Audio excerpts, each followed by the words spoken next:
하나님의 말씀은 로마서 12장 9절에서 14절까지의 말씀입니다. 저와 여러분이 한 목소리로 읽도록 하겠습니다. 사랑에는 거짓이 없나니 악을 미워하고 선에 속하라. 형제를 사랑하여 서로 우애하고 존경하기를 서로 먼저 하여 부지런하여 게으르지 말고 열심을 품고 주를 섬기라.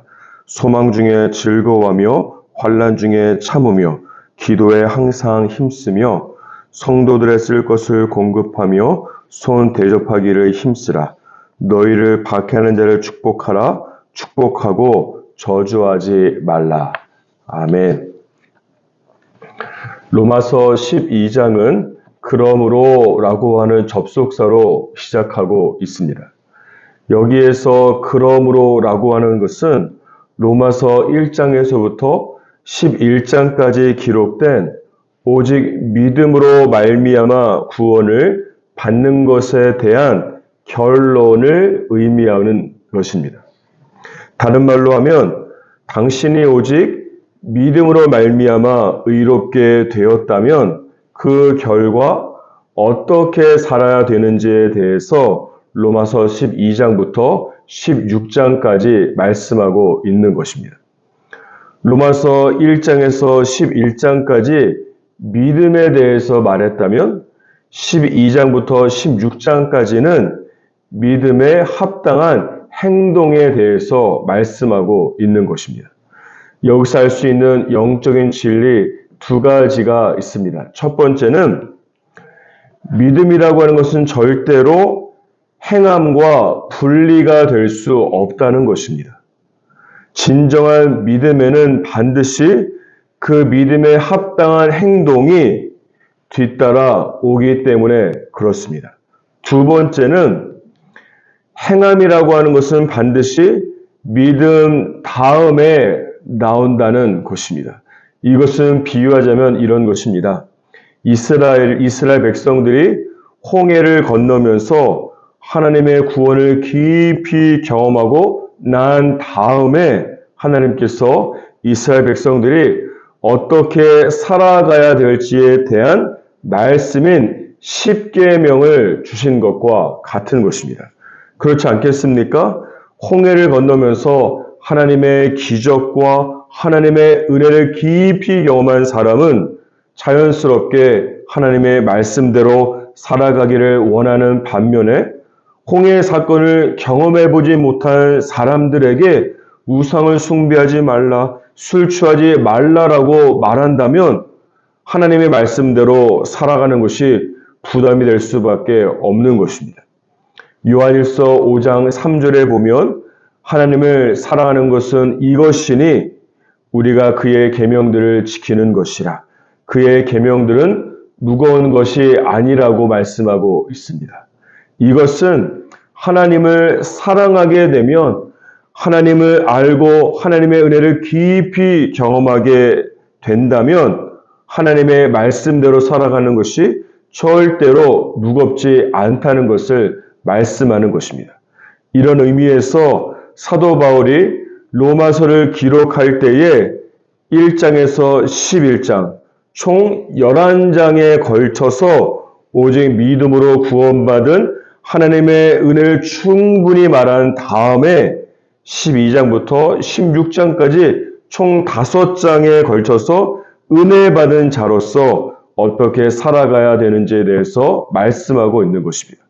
만약 바울이 로마서를 작성할 때에 로마서 12장에서 16장까지의 말씀을 1장에서부터 맨 처음부터 기록한다면 어떻겠습니까? 숨이 턱 막히지 않겠습니까? 따라서 저와 여러분의 믿음의 경주에 있어서도 가장 중요한 것은 예배와 말씀과 기도 등 은혜의 수단을 통해서 은혜가 떨어지지 않도록 영적인 기름이 떨어지지 않도록 가득 채우는 것이 중요합니다. 그래야만 믿음의 궤도에서 벗어나지 않고 사도 바울과 같이 내가 달려갈 길을 달려갈 수 있기 때문에 그렇습니다. 그렇지 않으면 고속도로를 달리다가 기름이 떨어져서 이러지도 저러지도 못하고 도로 한 복판에 서게 되고 급기야는 도로 밖으로 끌려 나가게 될 수밖에 없는 것입니다. 따라서 로마서가 총 16장인데 은혜에 대해서 총 11장에 걸쳐서 기록하고 있고 행함에 대한 것을 총 5장에 걸쳐서 기록하면서 은혜가 행함보다 2배 이상이나 많게 큰 비중을 가지고 기록이 되어 있다고 하는 것입니다. 이것은 내가 믿음의 행동을 하고 하나님의 말씀대로 살아가기 위해서는 2배 이상의 은혜가, 2배 이상의 하나님의 은혜가 필요함을 말씀하는 것입니다. 그렇지 않고 은혜를 받지 못하고 또는 은혜를 어중간하게 받게 된다면 로마서 12장부터 기록된 하나님의 말씀대로 살아가는 것이 힘들고 실패하고 쉽게 영적으로 탈진할 수밖에 없는 것이에요. 그러므로 매일 아침마다 누가복음 10장 39절에 기록된 것처럼 마리아와 같이 예수님의 발치에 앉아서 예수님의 입술을 주목하고 예수님의 음성을 들으며 충분한 은혜를 누리시고 은혜 가운데 잠기면서 하루를 시작하시기를 주님의 이름으로 축복합니다. 다시 오늘 본문 말씀으로 돌아와서 9절에서 14절까지의 말씀은 이 구원받은 백성으로서 어떤 삶을 살아야 되는지에 대해서 말씀하고 있는데 크게 4가지를 말씀하고 있습니다. 사랑과 성실한 삶, 기도의 삶, 그리고 축복하는 삶입니다. 이 4가지 중에서 오늘은 특별히 사랑에 대해서 묵상하도록 하겠습니다. 무엇보다 9절 말씀을 보시면 사랑에 대해서 말씀하시면서 사랑에는 거짓이 없다고 말씀하고 있습니다. 이 9절을 메시지 영어 성경으로 본다면 중심으로부터 사랑하십시오. 사랑하는 척 하지 마십시오라고 번역되어 있습니다. 이런 면에서 어쩌면 저와 여러분이 다른 형제와 자매를 사랑한 것이 아니라 사랑하는 척 사랑에 연기를 한 것은 아닌지 모르겠습니다. 잠언 26장 24절에 보면 원수는 입술로는 꾸미고 속으로는 속임을 품는다라고 말씀하고 있습니다. 입술로는 사랑의 연기를 하고 속에서는 속임수에 칼을 갈고 있는 것입니다. 만약 저와 여러분이 영화 배우인데 입술로는 달콤한 사랑의 말을 하고 속으로는 도끼와 칼을 품는 내면 연기를 하라고 감독에게 주문을 받는다면 얼마나 어렵겠습니까? 그런데 사실 제 자신을 포함해서 저희 모두가 교회에서 그리고 사람들과의 관계에서 사랑과 증오의 이중적인 내면 연기를 너무 잘하기 때문에 어쩌면 백상, 예술대상, 연기상을 받을 수 있는 것이 아니겠습니까? 하루 24시간을 사람을 만날 때마다 내 마음과는 다른 사랑하는 척을 하면서 사랑의 연기를 해야 한다면 얼마나 그것이 피곤한 삶이겠습니까? 어쩌면 저희가 심한 이 중노동을 하지 않았는데도 불구하고 침대에 들어누우면 너무 피곤하고 잠에 고야 떨어지는 이유가 있다면 그것은 어쩌면 매일마다 사랑의 연기를 해야 되는 감정 노동 때문에 그런 것입니다. 이제는 저와 여러분 모두 사랑의 연기를 포기하고 오늘 본문 말씀과 같이 중심으로부터 살아갈 수 있도록 하나님께 기도하는 것이 중요합니다. 고린도전서 12장 31절에 보면 사도 바울이 엄청난 영적인 은사들 쭉 이야기하면서 맨 마지막에 더욱더 큰 은사를 사모하라고 말씀하고 있습니다. 그리고 나서 바로 다음에 나오는 것이 무엇인가 하면 바로 고린도전서 13장의 사랑에 대해서 말씀하고 있어요.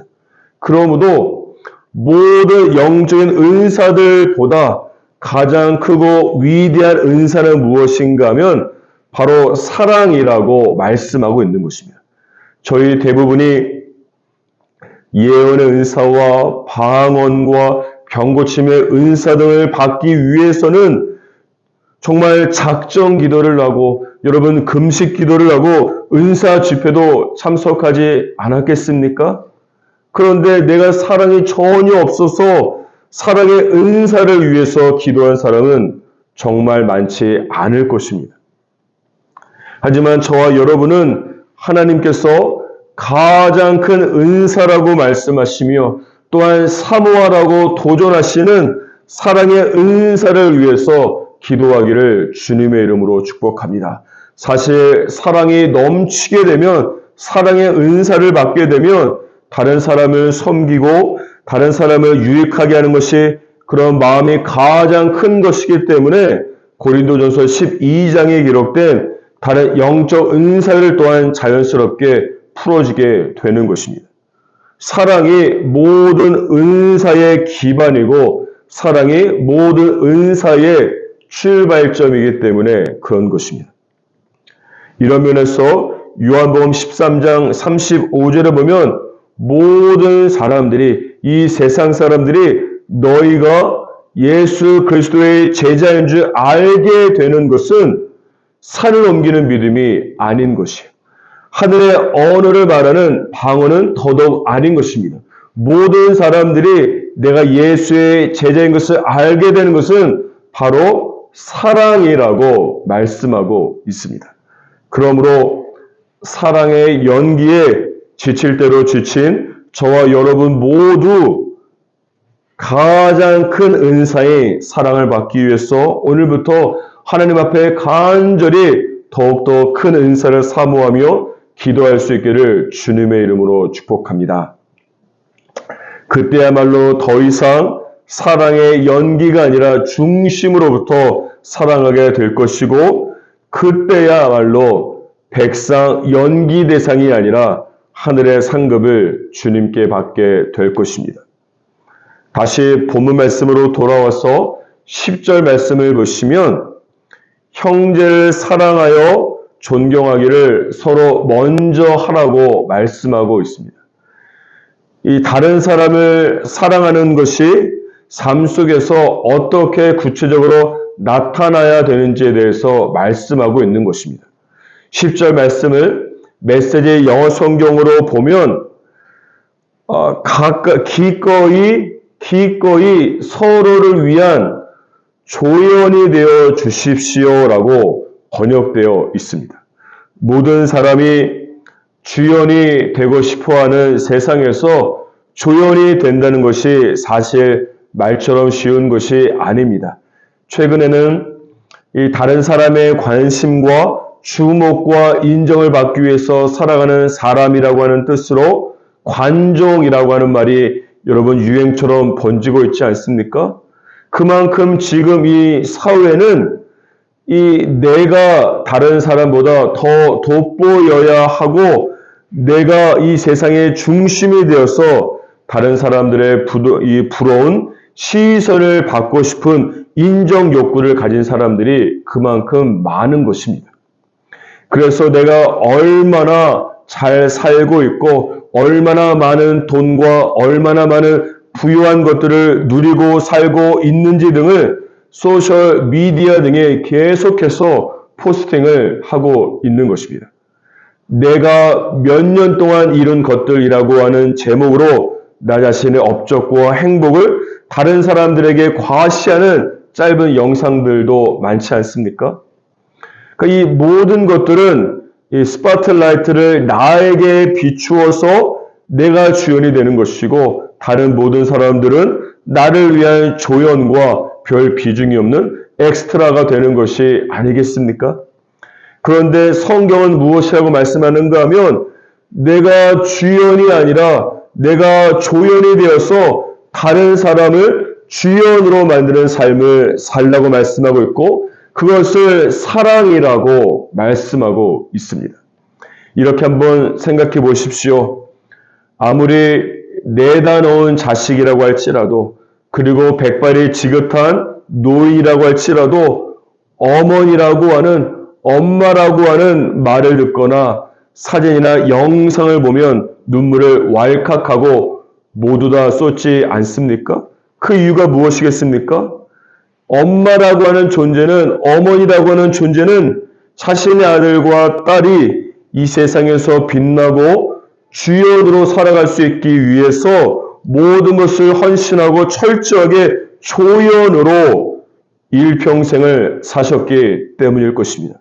따라서 저와 여러분 모두가 서로를 주연으로 만들기 위해서 서로를 섬기며 주연으로 살아갈 때에 하나님께서 참된 주연으로 이 세상에서 놀라운 영광을 받게 되실 것입니다. 저와 여러분은 그리스도인으로서 내가 인생의 무대 위에서 스포트라이트를 받기 위해서 살아가는 관종이 아니라 다른 사람이 인생의 무대 위에서 스포트라이트를 받는 것을 오히려 기뻐하고 섬기는 관중의 삶을 살기를 주님의 이름으로 축복합니다. 오늘 하루 살아갈 때에 관종이 아닌 관중이 되어서 하나님께서 모든 영광을 받으시는 삶을 살아갈 수 있기를 주님의 이름으로 축복합니다.